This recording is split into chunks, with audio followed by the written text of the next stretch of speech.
요한은 예수님이 행하신 기적들을 기적이라고 말하지 않고 표적이라고 말하기를 좋아하는 사람이었습니다. 표적이라는 말 자체가 그 사건이 가리키는 대상을 보라는 의미인데요. 예를 들어서 우리 교회에 올라오다 보면은 저 아래 이제 하늘빛 우리 교회라고 써 있는 간판이 있잖아요. 그런데 그 간판 자체는 하늘빛 우리 교회라고 써 있기는 하지만 그게 하늘빛 우리 교회는 아니잖아요.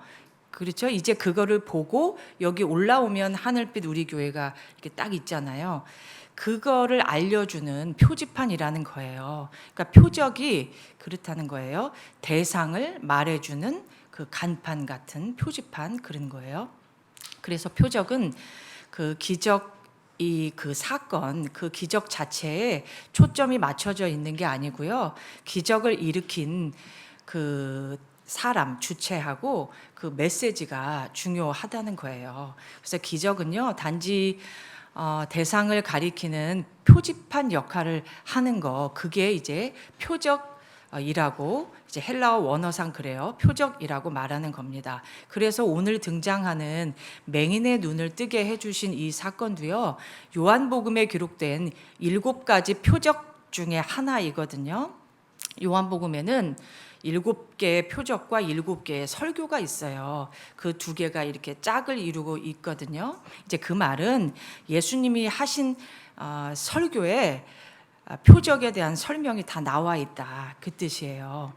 그래서 오늘 이야기에서도 사도 요한이 예수님이 단순히 시각장애인 한 사람을 고쳐주셨다, 그 얘기를 하려는 게 아니라는 것을 알 수가 있습니다. 그럼 사도 요한이 이 사건에서 진짜 말하고 싶어 하는 게 뭔지 같이 한번 생각해 봐요. 예수님께서 길을 가실 때 날 때부터 맹인된 사람을 보셨습니다. 제자들이 예수님께 이렇게 묻지요. 랍비여, 이 사람이 맹인으로 난 것은 누구의 죄로 인함이니까? 자기니까? 그의 부모니까? 이렇게 물어요. 그러니까 예수님께서 답해 주시기를, 이 사람이나 그 부모의 죄로 인한 것이 아니라 그에게서 하나님의 일을 나타내고자 하심이라, 이렇게 얘기를 하세요. 제자들이 궁금해했던 이 질문은 누구나 한 번쯤은 궁금해했을 법한 아주 평범한 질문이었습니다. 이 사람이 맹인으로 태어난 건 자기 죄입니까? 아니면 부모 죄입니까? 하 목사님 얘기를 잠깐 또 해야 돼가지고 죄송하게 생각하는데요. 하 목사님 안 오셨나 봐요. 하 목사님 오셨어요. 오셨는데 자꾸 설교에 제가 얘기를, 하 목사님은 운동회에서 이렇게 넘어져가지고 다치셨잖아요. 이렇게 다치셔가지고 몇 달째 고생하고 있잖아요. 그래서 그 몇 달 전에 그렇게 다치셨을 때 제가 물었었어요. 뭐라고 물어봤냐면, 목사님, 어떤 권사님이, 모 권사님이 목사님 위해서 기도 많이 하고 계시대요. 몸이 아픈 것도 아픈 건데 자책하고 마음 괴로워하지 않게 해달라고 그런 기도를 많이 하신대요. 그런 얘기를 하면서 제가 성도도 아니고 목사님이시니까 내가 뭐를 잘못했나 그런 생각을 안 하시죠? 이렇게 물었어요. 그랬더니 하 목사님이 뭐라고 대답하셨을까요? 1초의 망설임도 없이 합니다, 그러셨단 말이에요. 정말 5초가 걸리지 않았어요. 1초 만에 합니다, 그러셨어요. 그래서 사람 위에 사람 없고 사람 밑에 사람 없다는 거를 깨닫게 해주는 명쾌한 대답을 이렇게 하 목사님이 해주셨어요. 그래서 저도 이제 곰곰이 생각해 보니까 디스크 수술하러 들어갔을 때 저도 그 수술실 들어갈 때 회개기도 했거든요. 하나님, 죄가 많습니다. 죄가 많습니다. 남편을 그냥 너무 구박했던 거를 돈을 못 번다고 그렇게 구박했던 거를 이렇게 회개했던 것 같아요. 그러니까 어때요? 사람이라면은 고난하고 죄를 연결시키는 거는 그건 지극히 자연스러운 거라는 거죠. 그래서 제자들도 역시 자연스럽게 그거를 물어봤어요. 이 사람이 맹인으로 난 것은 도대체 누구 죄냐고 물어봤어요. 그런데 예수님께서 아니라고 하시잖아요. 아니라 이 사람 죄도 아니고 그 부모 죄도 아니야. 그러면 여기서 예수님이 이렇게 답하시는 것은 예를 들어서 야 뭐를 그런 거를 물어? 그런 민감한 질문은 하지 마. 그런 거 아니니까 그럼 민감한 질문 하지 마. 이런 식으로 회피성 대답을 하신 걸까요? 아니면은 야 안 그래도 힘든 사람을 2번 죽이냐? 그런 거 아니야. 그러니까 그런 거 물어보지 마. 이렇게 사실은 맞는데 사람이 다 죄 중에 태어나고 죄 때문에 고난받고 죄로 인해 죽는 게 사실은 맞잖아요. 근본적으로 맞잖아요. 맞는데 듣는 맹인 상처받을까봐 아니라고 해 주시는 걸까요? 예수님이 지금 이 사람이 맹인으로 난 것은 자기 죄, 부모 죄 때문이 아니고 그에게서 하나님이 하시는 일을 나타내려고 그렇게 태어난 거야. 이렇게 말씀을 하시니까요. 이 포인트에서 또 사람들은 이렇게 생각을 해요. 어떻게 생각하냐면 아니 그러면은 예수님 만나서 치유되는 거를 체험하게 하시려고 사람을 일부러 이렇게 맹인으로 태어나게 했다는 거야? 하나님 영광 위해서 일부러 이 사람을 그렇게 만들었다는 거야? 그런 생각을 할까요? 안 할까요? 해요. 인터넷 카페 중에서 그 다음 카페 중에서 굉장히 오래된 그 카페가 있는데 무엇이든지 물어보세요. 카페 아시죠? 모르세요? 되게 오래돼가지고 다 아시는데 되게 오래된 카페예요. 거기에 기독교 관련해서 궁금한 거 질문하면은 운영자나 아니면은 운영자 아니래도 자유롭게 자기가 안다고 생각하는 사람들이 답을 이렇게 단단 말이에요. 거기에 이런 질문이 있었어요. 이 글을 쓴 사람이 이 주제에 대해서 끊임없이 고민하고 생각했대요. 그 사람이 쓴 거를 제가 그대로 이렇게 써왔거든요. 이렇게 읽어볼게요. 성경에서 보여지는 몇 가지 의문들에 대하여 생각한 바가 있습니다. 요 몇 달 동안은 이 주제에 대해서 끊임없이 생각한 듯 합니다. 성경에서는 성도 개인에게는 전혀 유익되지 않는 듯한 사건들이 존재합니다. 이는 삶 전체를 놓는 경우도 있으며 죽음을 기반하는 경우도 있으며 구원의 문제까지 관여되는 바가 있습니다. 다만 성경에서 하나님이 하시는 일들 중에 의문이 생기는 사건들을 어떻게 바라봐야 하는지에 대하여 개인적으로 깊이 고민을 해봤습니다. 1번에만 관련 성경 구절을 기록하였고 나머지는 작성하지 않았습니다 하면서 자기가 도저히 이해 안 되는 성경 읽으면서 도저히 이해 안 되는 그거를요 1번부터 7번까지 이렇게 쫙 써놨어요. 1번 에스겔 아내 죽은 사건부터 해서 쫙 이렇게 써놨어요. 그 중에 그분이 쓴 게 5번 의문이 바로 오늘 얘기예요. 오늘 이 맹인 얘기예요. 5. 하나님의 영광을 드러내기 위해 맹인으로 태어나서 살게 하시는 것. 하나님의 영광을 위하여 태어나자마자 소경으로 태어나게 하시고 마침내 그의 눈을 뜨게 하셔서 주변 사람들로 하여금 하나님을 생각하고 그분이 어떤 분이신지를 알게 하셨다면 그 소경에게는 무슨 유익이 있을까요? 이런 생각을 한단 말이에요. 하죠. 그러니까 이 사람의 의문의 골자는 뭐예요? 이 사람이 이렇게 왜 그럴까요? 이렇게 하는 의문의 골자가 뭐죠? 하나님의 영광을 위해서 마치 사람이 희생되는 듯한 느낌을 받는다는 거죠. 그게 이 사람의 이제 골자인 것이에요.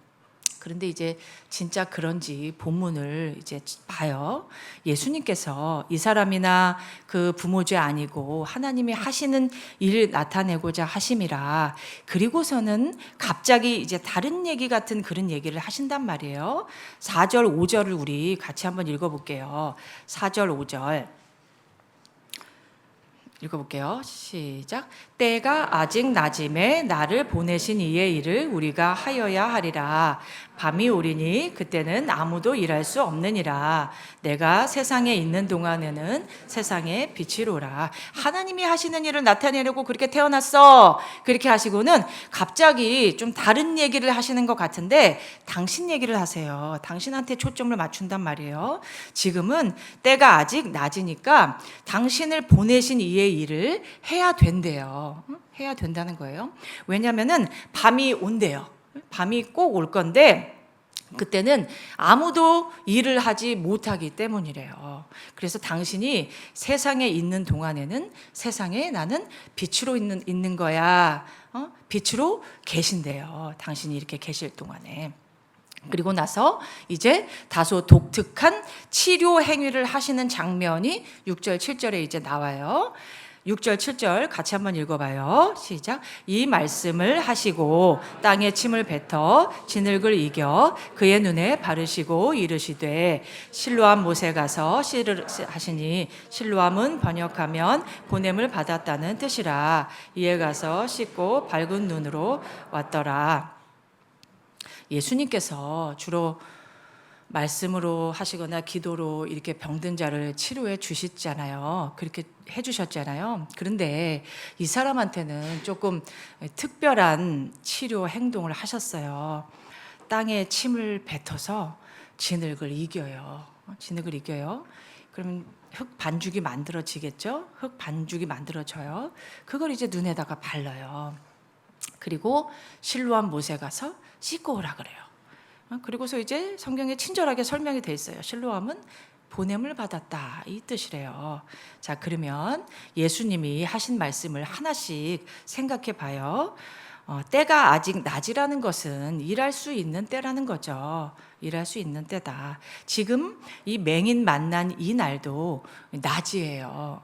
왜요? 예수님이 아직 살아계신 때이니까요. 그럼 밤은 당연히 예수님이 돌아가시는 날을 얘기해요. 돌아가시는 때예요. 그때는 예수님도 일을 못하시고 제자들도 일을 못한대요. 그러니까 예수님이 지금 하고 싶은 말의 핵심은 뭐냐면은 지금은 낮이고 예수님이 세상의 빛으로 계시기 때문에 당신을 세상에 보내신 이의 일을 지금 해야 된다는 것이에요. 그러면서 이제 이 독특한 치료 행위를 하시는 거예요. 어떤 행위예요?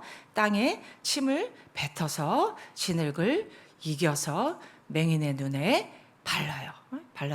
그 일을 이제 하시는 거예요. 자, 그럼 이 행위가 바로 3절 하반절에서 하나님이 하시는 일을 나타내고자 함이라 요 말씀의 액션인 거예요. 그렇죠? 그거예요. 그러면 하나님이 하시는 일, 즉 하나님의 일, 그게 뭐예요? 하나님의 일은 뭐죠? 우리가 그냥 생각할 때 구약에서는 창조를 말하는 거고 신약에서는 구속을 말하는 거잖아요. 하나님의 일은 그거잖아요. 창조와 구속이잖아요. 그렇죠? 그거예요. 그거를 지금 예수님이 가시적으로 보여주는 거란 말이에요. 이 행동이 그렇다는 것이에요. 우선 예수님이 땅에 침을 뱉은 것은 단순히 그 흙 반죽 잘 되라고 물기가 필요해가지고 침을 뱉으신 거는 아니에요. 왜냐면은 마가복음 8장에서 벳세다의 맹인 고치신 사건이 있잖아요. 맹인을 고치실 때는 흙을 사용하지 않으셨어요. 근데 그냥 사람 눈 위에다가 바로 침을 뱉으세요. 거기서도 침을 뱉었단 말이에요. 흙이 없는데도 맹인의 눈 위에다가 그냥 아예 침을 뱉으세요. 그러니까 여기서도 지금 흙 반죽 때문에 그거 반죽 잘 되라고 침 뱉으신 거는 아니에요. 아더핑크가 이 부분을 주해하면서 이런 얘기를 했어요. 그리스도께서 여기서 취하신 절차와 방법은 아주 독특한 방법이었다. 하나님께 보내심을 받은 분이며 하나님의 아들이신 그리스도께서 유대인들에게 멸시를 받으신 이유는 그가 그들 앞에 아주 비천한 모습으로 나타나셨기 때문이다. 그들은 육체를 따라 판단하였고 그분이 사람의 모양으로 서 계신다는 사실에 실족하였다. 그런데 그리스도께서 자신이 세상에 빛이심을 5절에서 다시 한번 확언하시고는 유대인들이 그토록 싫어한 인간의 모습을 극대화시켜서 치료하신다. 이것은 하나의 상징으로서 인간의 눈에 비천하게 보이는 그리스도의 인성에 신적인 능력이 충만해 있음을 보여준다. 그러니까 한마디로 이 행위가 그냥 하는 행위 아니고요. 이 행위가 성육신을 조명하는 의도라는 것이에요. 그러니까 육신으로 오신 하나님, 너희가 그 육신 때문에 비천하게 생각하고 예수님 무시하잖아. 근데 그 육신으로 오신 분이 하나님이야. 육신을 가진 분이 하나님이야. 그래요. 많은 신학자들이 이 부분을 주의하면서 흙을 이겨서 눈에 바르잖아요. 이거를 창조 행위로 봐요. 하나님이 사람을 흙으로 창조하셨잖아요. 제가 찾아보니까 7만 5천 명 중에 한 명이 무홍채증으로 태어난대요. 그러니까 실명 상태로 태어난 거는 홍채가 없어서 못 보는 것이에요. 그러니까 말하자면 예수님의 이 행위가 이 맹인의 홍채를 만들어 주신 창조의 상징 행위라는 것이에요. 그리고 또 여기서 주목해야 될 단어가 이제 진흙을 이겨 그의 눈에 바르시고 요 문장이거든요. 여기에서 이 바르다라는 단어가 이제 우리가 주목해 봐야 되는데요. 흙반죽을 바르는 거는 이제 플래스터라는 이제 정확히 해당되는 단어가 있어요. 회반죽, 흙반죽. 우리가 바르다라 그래도 영어는 다 뜻이 다르잖아요. 근데 정확히 흙반죽 이런 반죽을 바르는 거는 영어에서 플래스터를 써요. 그런데 여기에서 이 바르다라는 그 단어로 anoint를 썼어요. anointing 아시죠? 그 CCM 그것도 있잖아요. anoint를 썼어요.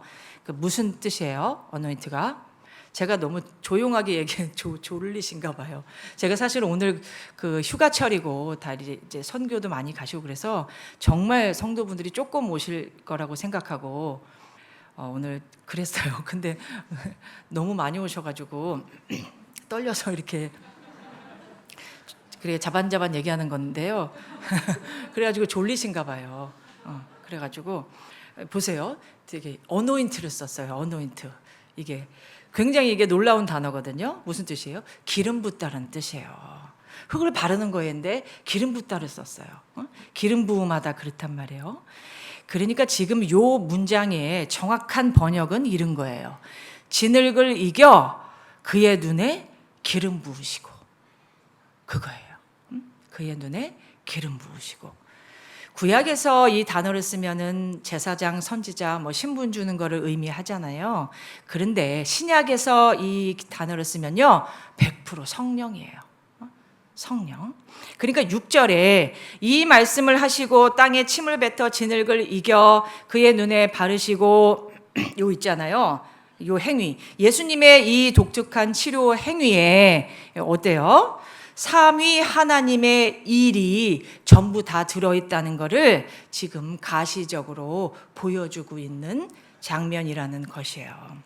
그러니까 창조와 구속과 성령이 주시는 믿음까지 다 보여준다는 거예요. 자, 보세요. 병자에게 말씀으로 안 하시고 이렇게 물리적으로 뭔가를 할 경우에 확실하게 차이 나는 한 가지가 있어요. 한 가지. 확실히 차이 나는 거 딱 하나가 있어요. 뭘까요? 이 사람에게 기대감이 생겨요. 이 사람에게 기대감이 생겨요. 이 사람이 지금 내 눈에 뭘 해주고 있네? 뭘 발라주고 있네? 눈이 안 보이는 사람은 다른 감각이 예민해진단 말이에요. 다른 감각이 예민해요. 축축하네? 답답하네? 안 그래도 안 보이는데 흙 발라가지고 더 안 보이네? 눈이 무겁네? 그런데 가서 이 답답하고 무거운 거를 씻고 오라 그러네. 이 사람 속에서 뭐가 생길까요? 기대감이 생겨요. 기대감이 생길까요? 안 생길까요? 흙이 덕지덕지 붙어서 무거운 이 눈을 실로암 못에 가서 씻고 오래요. 지금까지 이 사람이 내가 태어나서 살면서 나한테 이런 행위를 한 사람이 없는데, 내 눈을 누가 만져보려고 누가 시도하는 사람 없는데, 내 눈 아무도 만져볼 생각을 안 하는데 내 눈 이렇게 만지는 이 사람 누구지?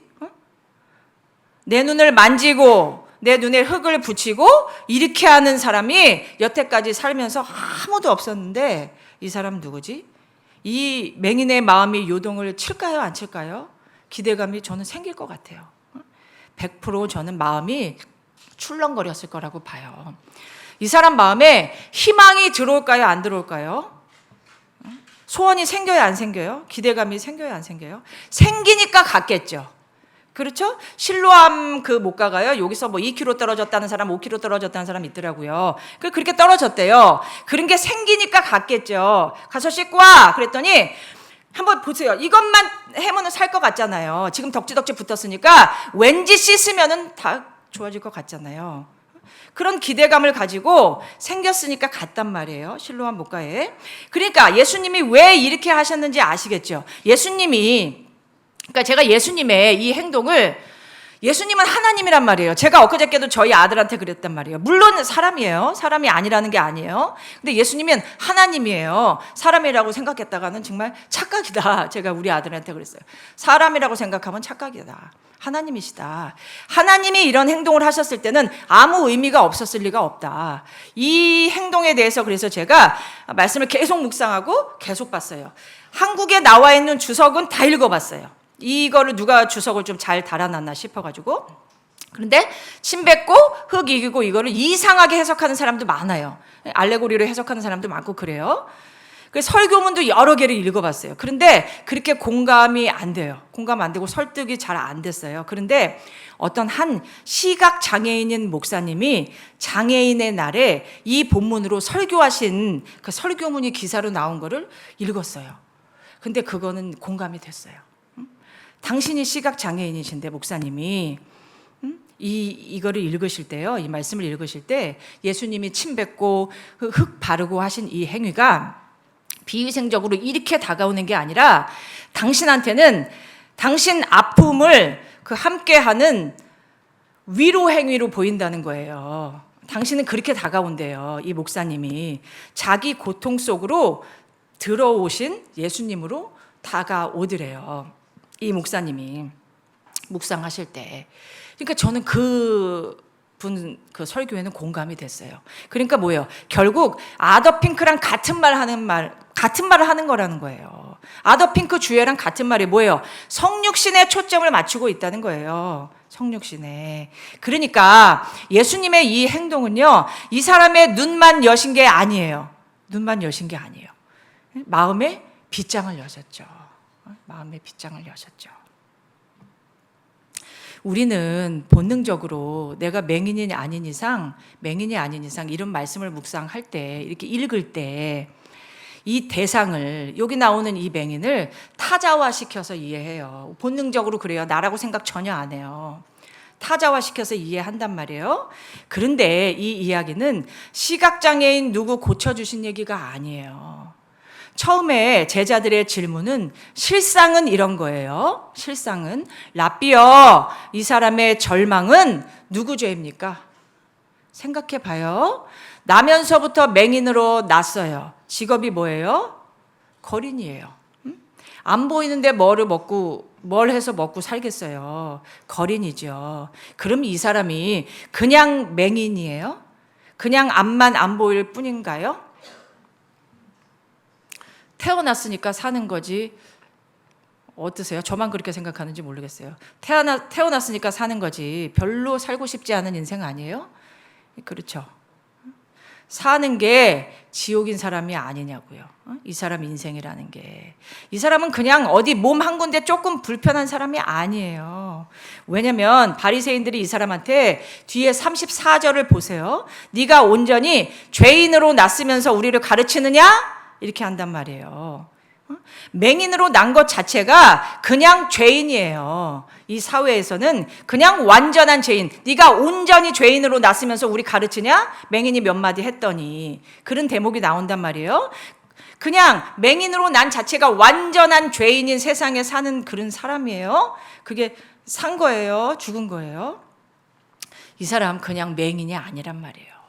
그러니까 이 사람이 절망 그 자체를 사는 인생이란 말이죠.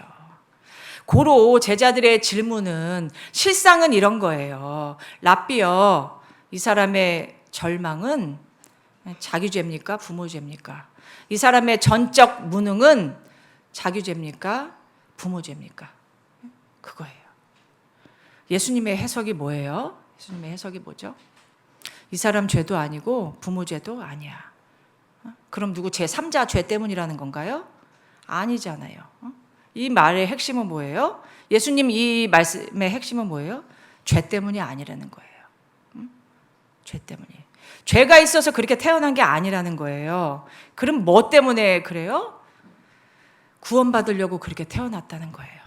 구원받으려고. 하나님이 하시는 일을 나타내기 위해서.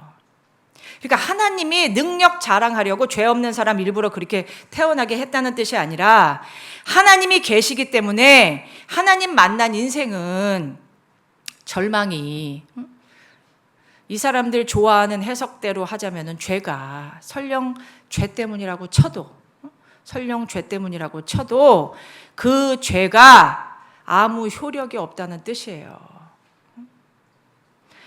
예수님이 죄에 대해서 논할 가치가 없어서 수채 죄 얘기 안 하시는 거예요. 앞에 8장에서 가늠하다 현장에서 잡혀온 여자한테도 너희 중에 죄 없는 자가 먼저 돌로 쳐라 그런단 말이에요. 그러면서 나도 너를 정죄하지 아니하노니 이렇게 나와 있잖아요. 예수님 하나님이시잖아요.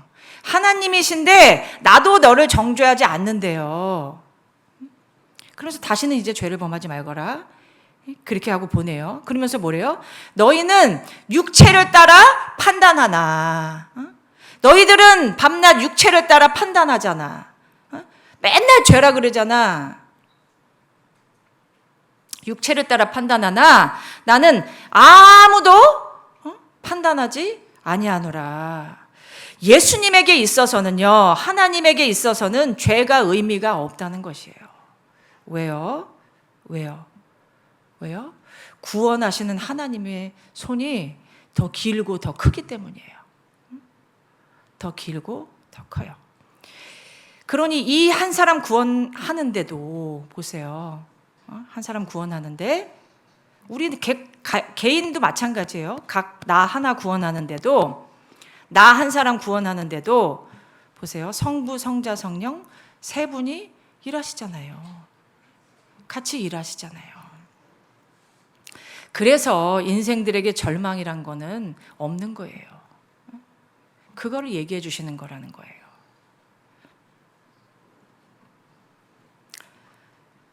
이 사람에게 이 맹인된 거는요, 절망이 아니라 구원을 받기 위한 기회였던 거예요. 기회고 부르심이지 절망이 아니다. 박영선 목사님이요, 은혜가 뭔지 알아? 이렇게 물어보세요. 은혜가. 사람들이 자꾸 값없는 은혜, 값없는 은혜 그러는데 은혜가 뭔지 아냐고 물어요. 그래 뭔데요? 그랬더니 은혜는 하나님의 의지래요. 하나님의 의지. 그럼 사랑의 반대말이 뭔지 알아? 이렇게 물으시더라고요. 사랑의 반대말이 뭐예요? 그러면 이제 막 얘기해요. 뭐 무관심, 미움 얘기해요. 사랑의 반대말은 공포야. 그래요. 공포. 하나님 우리에게 공포를 안 주시죠. 사랑하시니까. 제가 한번 물어볼게요. 여러분은 인생이 죄 때문에 망한다고 생각하십니까? 인간이 망하는 거는 죄가 많아서인가요? 지금 내가 받고 있는 고난은 죄 때문인가요? 아니에요. 아니에요. 인간은 결코 죄 때문에 망하지 않아요. 왜요? 하나님이 손 놓고 계시지 않으니까요. 죄 때문에 망할 것 같으면 창세기 3장에서 얘기는 끝났어요. 얘기는 끝났죠. 그런데 어때요? 오히려 죄 때문에 얘기가 계속 이어지잖아요. 스토리가 계속 이어지잖아요. 죄 때문에. 고로 인생들이 폭망하는 거는 죄 때문이 아니에요. 죄 때문이 아니에요. 그럼 뭐 때문에 망할까요? 뭐 때문에 망할까요? 성경책을 보면요. 지금 13절부터 파란색으로 성경 위에 이렇게 제목같이 뭐라고 써 있잖아요. 뭐라고 써 있어요? 13절 위에는 보게 된 맹인과 바리새인들 이렇게 써 있어요. 그리고 35절 위에는 뭐라고 써 있어요? 35절 위에는 맹인이 되었더라면 죄가 없으려니와 이렇게 제목으로 써 있죠. 성경책에. 그렇게 써 있어요. 그러면 인생들이 왜 망하는지 39절에서 41절에 써 있어요. 그거 한번 같이 읽어볼게요. 39절에서 41절이에요. 9장 39절에서 41절. 읽어볼게요. 시작. 예수께서 이르시되 내가 심판하러 이 세상에 왔으니 보지 못하는 자들은 보게 하고 보는 자들은 맹인이 되게 하려 함이라 하시니 바리새인 중에 예수와 함께 있던 자들이 이 말씀을 듣고 이르되 우리도 맹인인가? 예수께서 이르시되 너희가 맹인이 되었더라면 죄가 없으려니와 본다고 하니 너희 죄가 그대로 있느니라. 아멘. 마지막 41절 이게 무슨 뜻인가요? 너희가 맹인이 되었더라면 죄가 없으려니와 본다고 하니 너희 죄가 그대로 있느니라. 이게 무슨 뜻이죠? 너희가 맹인이었으면 빛을 만나서 죄를 해결받으니 죄가 없고 본다고 하니까 빛이 필요가 없죠. 자기 스스로 화난데 무슨 빛이 필요하겠어요? 그렇죠. 빛이 필요 없으니까 죄를 해결할 길이 없겠죠. 죄가 그대로 있느니라 그러는 거죠.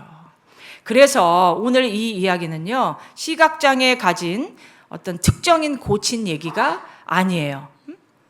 누가 구원받고 누가 심판받는지, 누가 죽고 누가 사는지 그 얘기예요. 심판받느냐 구원받느냐 죽느냐 사느냐 그 얘기지 구원에 대한 얘기지 병 고친 얘기가 전혀 아니에요. 요한복음에서는 표적하고 설교하고 짝이라고 했잖아요. 앞에 8장 12절부터 나는 세상의 빛이니 나를 따르는 자는 어둠에 다니지 아니하고 생명의 빛을 얻으리라. 요 말씀이 맹인 표적 사건의 설교예요. 그 짝이에요. 그러니까 아까 다음 카페에다가 쓴 사람 의문대로 하나님의 영광을 위해서 사람이 희생되는 듯한 느낌, 그거는 맞아요? 틀려요? 틀리죠, 당연히. 그렇게 물어봤잖아요. 하나님에게는 유익이 많은데 이렇게 보여주니까 그럼 맹인에게는 무슨 유익이 있나요? 이렇게 물어봤잖아요. 유익이 있어요, 없어요? 완전 있죠. 맹인이니까 예수님이 찾아가신 거예요. 눈이 밝은 사람을 예수님이 뭐하러 찾아가시겠어요? 9장 1절을 보세요. 예수께서 길을 가실 때에 날 때부터 맹인된 사람을 보신지라. 예수님이 먼저 보셨어요. 예수님이 먼저 보시고 그 사람 앞에 딱 서시는 거예요. 그래서 여러분 중에 혹시 남들한테는 없는 나만 갖고 있는 약점 있는 분이 있습니까? 기뻐하고 즐거워하십시오. 그것 때문에 구원받고 그것 때문에 예수님 만날 가능성이 커요. 커요. 요한계시록 21장에요. 새하늘과 새 땅이 나와요. 거기가 어디예요? 새하늘과 새 땅이? 천국이죠. 누가 들어간대요? 누가 들어간대요? 새하늘과 새 땅에? 목마른 자가 들어간대요. 목마른 자. 하나님이 어떤 사람을 쓰실까요? 목마른 사람을 쓰세요. 목마른 사람. 히딩크가 우리는 뭐 아직도 목마르다 그러잖아요. 그랬대요. 그래가지고 정말 역사에도 없는 결과를 이렇게 냈잖아요. 요한계시록 나중에 21장 읽어보세요. 이기는 자, 목마른 자 이렇게 들어가요. 결국 같은 거예요. 목마른 사람이 이긴 사람이에요. 하나님은 배부르고 목 안 마른 사람을 안 부르고 안 써요. 오늘 나면서부터 맹인된 이 사람은 세상의 그 어떤 사람보다 목마른 사람이었어요. 그러니까 구원받은 거예요. 그러니까 왜 목마른 사람이 구원받는지 누가복음 14장 16절에서 24절에 아주 잘 나와 있거든요. 같이 읽어볼게요. 누가복음 네, 읽어볼게요. 시작.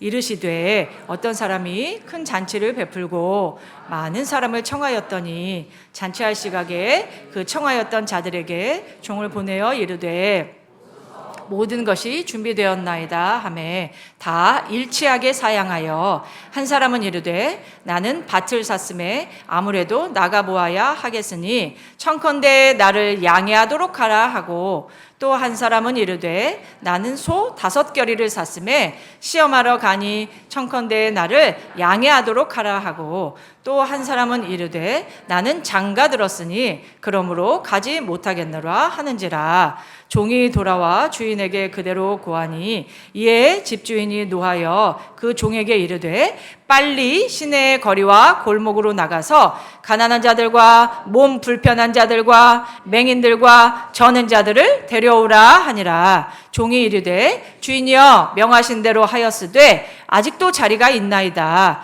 주인이 종에게 이르되 길과 산울타리가로 나가서 사람을 강권하여 데려다가 내 집을 채우라. 내가 너희에게 말하노니 전에 청하였던 그 사람들은 하나도 내 잔치를 맛보지 못하리라 하였다 하시니라. 나오잖아요. 현대인들이 구원을 왜 못 받는지 아세요? 교회가 이렇게 많고 예수 믿는 사람이 이렇게 많잖아요. 그런데 왜 구원을 못 받을까요? 왜 지옥을 갈까요? 여기 나와 있는 거예요. 왜 그래요? 양해 구할 일이 많아서 그래요. 양해 구할 일이 많아서 구원을 못 받는 거예요. 천국은 가진 게 없어서 양해 구할 일이 없는 사람들이 가는 거예요. 천국은 인싸가 가는 게 아니라 아싸가 가는 곳이에요. 그래서 여러분 중에 지금 청소년들 있잖아요. 여러분 중에 아싸인 분들이 있습니까? 기뻐하고 즐거워하세요. 천국이 아싸들의 것이래요. 아싸들의 것. 적용이에요. 적용은요. 올챙이, 저희 이제 아버님이 맨날 얘기하시는데 헛욕심 부리지 말라 이거 얘기하실 때 맨날 얘기하세요. 올챙이 헛배 부르듯이 썩어질 세상 것에, 이 세상 것은요 성경에 뭐라고 있어요? 어느 날 그냥 전격 없어져요. 전격. 아무렇지도 않아요. 우리 잘 먹고 잘 살고 막 이렇게 있거든요. 그러다 아무렇지도 않은 날 그냥 전격적으로 없어지는 게 이 세상이에요. 예수님이 오시는 그게 그래요. 그러니까 썩어질 세상 것에 배 불리려고 그렇게 하지 마시고 하나님의 의에 줄이고 의에 목마르고 은혜에 목말라서 하나님을 찾고 하나님을 구하고 하나님으로 만족하고 하나님으로 즐거워하는 하나님의 종들이 다 되시기를 바랍니다.